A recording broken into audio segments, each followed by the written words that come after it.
Alright, so Nollie heels. It took me a while to learn this trick. I learned it back about 3 years ago, but it took like until now to perfect them. Like 3 years ago, they looked like that. Like they were really low, like not clean. So let me get on to the trick tip. So first comes first, you're gonna have to have that. You gotta know that finger placement. I set up like this. I don't really think it matters. Well, yeah, it does matter where you set up, but just make sure it's comfortable. You don't want to be doing it awkward. But I like to put my front finger in the pocket, and I put this finger. I don't like leave it hanging off, but I put it like right like that. And I don't have it flat on whenever I do the trick. I have it like kind of curved and like above. And what I do is right when I'm about to pop, I kind of catch some speed, like while I'm popping, like I go that way like really fast, and what I do is I slide my hand back this way. So whenever I slide it back, my finger kind of curls, and then right when I feel like the tail, I flick. So I pop, move back, and I flick it. And then whenever I flick it out also, because some people they like to just move their finger like that down, but what that does is it keeps it makes the board rotate. You get the nollie heel, but it's going down. This is my theory.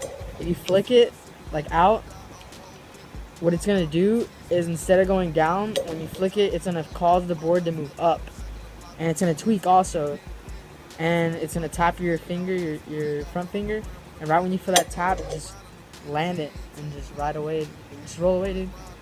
So yeah, I'm gonna show you a couple demonstrations from some angles.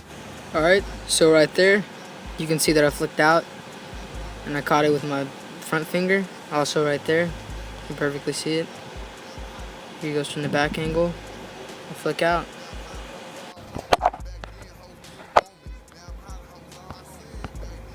Alright, so problems with nollie heels.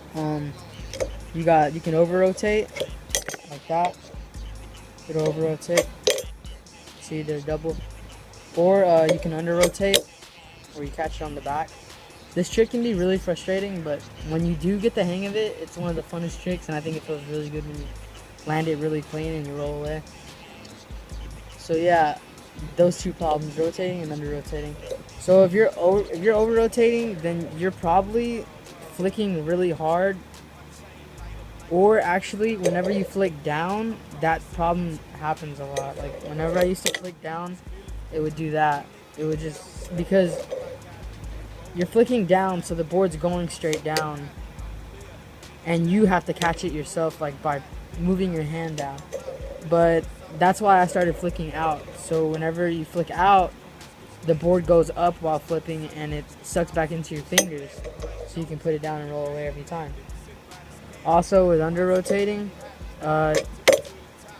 you just need to either lift your hand higher so the board will have more like time to rotate, or maybe flick a little harder. That might fix that problem. Oh, another problem I used to have when I was learning it, which was actually like really common for me, was that the board would want to go back, like a nollie backside heel. It would want to go like that, and it would do that like a lot. I would try to nollie heel, and it would just do like a nollie barrel heel. Again, flicking out will fix the problem.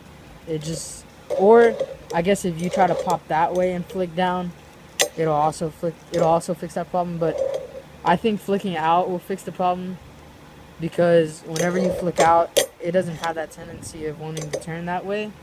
But whenever you flick down like that, you're curling your fingers, so you're kind of forcing it to turn that way. But I mean, like that. So if you just flick out, that'll fix the problem. So yeah, those are the problems with the nollie heels. After learning nollie heels, you can do a bunch of tricks like switch heels. You can do nollie backside heels. You could do nollie inward heels, and many more. Damn, that was clean.